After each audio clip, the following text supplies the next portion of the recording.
चुचवा गे रानी थोकिन देख के खाना, चुचवा गे रानी थोकिन देख के खाना।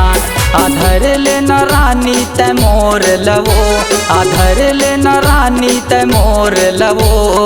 काला काला काला कुछ न है पगली बर्फ कहत रहे। चुचवा गे रानी थोकिन देख के खाना, चुचवा गे भूरी थोकिन देख के खाना।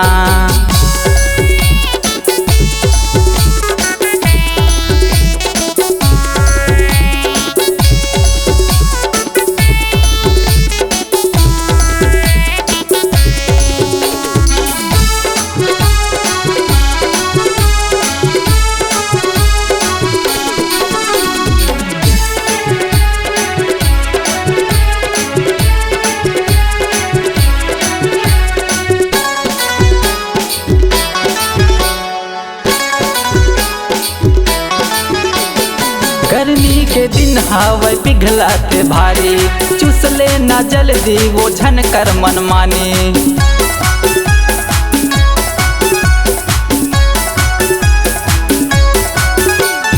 गर्मी के दिन हवा पिघलाते भारी, चुसले ना जल्दी वो झनकर मनमानी। आधर ले न रानी तै मोर लवो, आधर ले न रानी तै मोर लवो। काला काला काला कुछ न है पगली चोकोबार कहत रहे हम। चुचवा गे रानी थोकिन देख के खाना, चुचवा गे भूरी थोकिन देख के खाना।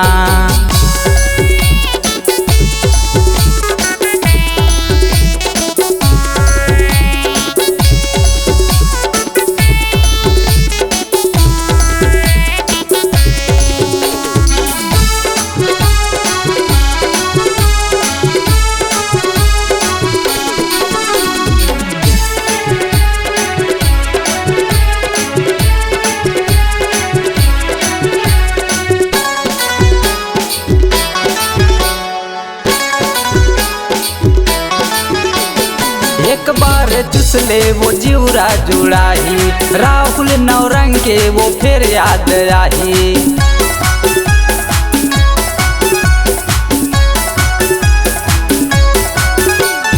एक बार चुसले वो जीवरा जुड़ाही, राहुल नौरंग के वो फिर याद आही। आधर ले न रानी तै मोर लवो, आधर ले न रानी तै मोर लवो। काला काला काला